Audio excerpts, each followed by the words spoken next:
Appearances in America are very deceiving, lulling people to sleep about what has really been going on. It does look good from a distance. There's Barack Obama, our nation's first black president, standing in the Rose Garden, looking handsome, dignified, and in charge. Flip the channel and there's Michelle Obama, a brown-skinned woman, digging a garden in the backyard of the White House, not as a servant or as a maid, but as the First Lady, schooling the nation on how to be good stewards of our planet and how to take better care of ourselves and our families. Flip the channel again and there's the whole Obama family exiting Air Force One, ascending the flight of stairs, a gorgeous black family living in the White House, ruling America, cheered by the world. Then you drive a few blocks from the White House, and you find the other America. You're wondering what wrong turn was made and how you managed to miss the promised land, though you had reached for it with all your might. A vast new racial undercaste now exists in America, though their plight is rarely mentioned on the evening news. Obama won't mention it, the Tea Party won't mention it, media pundits would rather talk about anything else. The members of the undercaste are largely invisible to most people who have jobs, live in decent neighborhoods, or zoom around in freeways past the literal and virtual prisons in which they live. Many people are reluctant to admit it, but today, in the so-called era of colorblindness, and yes, even in the age of Obama, something much like a caste system is alive and well in America. The mass incarceration of poor people of color today is tantamount to a new caste system, one specifically designed to address the social, political, and economic challenges of our time. It is the moral equivalent of Jim Crow. Now, there was a time, I have to confess, that I rejected this kind of talk. I thought people who made comparisons between mass incarceration and Jim Crow or mass incarceration and slavery were engaging in exaggerations, distortions, hyperbole. In fact, I thought people who made those types of comparisons were actually doing more harm than good to efforts to reform the criminal justice system and achieve greater racial equality in the United States. But what a difference a decade makes. For after years of representing victims of racial profiling and police brutality and investigating patterns of drug law enforcement in poor communities of color and attempting to assist people, quote unquote, re-enter into a society that never seemed to have much use for them in the first place, I had a series of experiences that began what I call my awakening.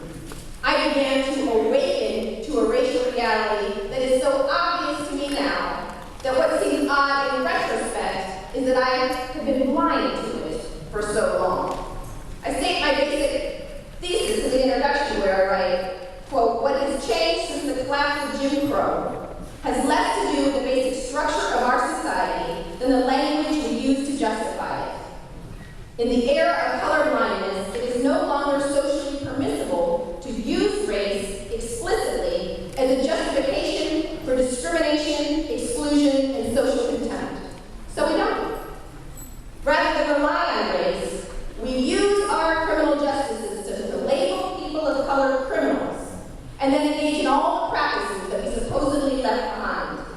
Today, it is perfectly legal to discriminate against criminals in nearly all the ways in which it was once legal to discriminate against African Americans. That's right. Once you're labeled a felon, the old forms of discrimination, employment discrimination, housing discrimination, denial of the right to vote, and exclusion from jury service, something legal. As a criminal, you have scarcely more rights and arguably less respect than a black man living in Alabama at the height of Jim Crow. We have not ended racial caste in America, we have merely redesigned it. Now, like I said, I reached this conclusion reluctantly. I resisted it. But over the course of some years, I had an awakening. And there were a number of experiences that helped to open my eyes and admit what was really going on. But one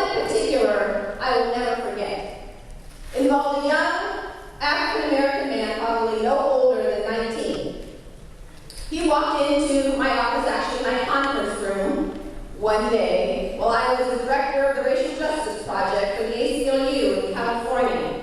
We had launched a major campaign against racial profiling. We called it the Driving While Black or Brown campaign. It eventually became a national campaign of the ACLU.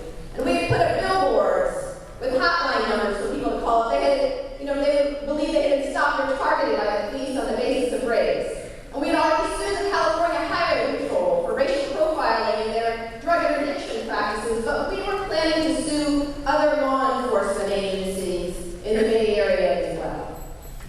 And this young man comes into my office. I'm spending my afternoon interviewing one young black man after another who's been stopped, searched by the police for no apparent reason other than race. He comes into my conference room and he's got a stack of papers like this. He has documented a pattern of stops and searches that he's experienced over a period of 9 months with extraordinary detail. He has times, dates, witnesses, names of officers, in some cases badge numbers, extraordinary amount of detail, documenting a pattern of discrimination he experienced in his neighborhood. And on top of that, he was a good-looking young man. He was well-spoken and charismatic, and I thought to myself, this is my dream place. This is the one we've been waiting for. And so I'm talking to him, getting excited, and then he says something that has me pause. And I said, wait, did you just say you're a felon? You're a drug felon? And he gets quiet. And he says, I have a felony, I have a drug felony, but listen, I was framed, I was set up. The police planted drugs on me, and they beat up me and my friends. I was telling you this big, long story about how he was set up, and the police planted drugs on him, and this whole long thing, and I stopped listening. You know what, I'm sorry, we cannot represent you if you have a felony. The media will be all over you, saying, of course the police should be keeping an eye on you because you have a felony, you're exactly the kind of guy they should be stopping and searching. We can't put you on the stand. They'll use your criminal record against you on the stand. I'm so sorry. We're not going to be able to represent you. And he becomes increasingly agitated, trying to explain, and then he becomes enraged. And he says to me, you're no better than the police. The minute I tell you I'm a felon, you just stop listening. You can't even hear what I have to say. He says, what's going to become of me? I can't get a job. I'm living in my grandma's basement right now because nowhere else will take me in. I can't even take care of myself as a man. I can't even get food stamps today. What's going to become of me? What's going to become of me? Good luck trying to find one young black man in my neighborhood. They haven't gotten to yet. They've gotten to us already. You're no better than the police. He snatches those papers and starts ripping them up. Little pieces, throwing them around the conference room, walking out saying, you're no better than the police. Takes off. Well, several months after that, I'm doing a public access television show in his neighborhood. We were in the process of trying to organize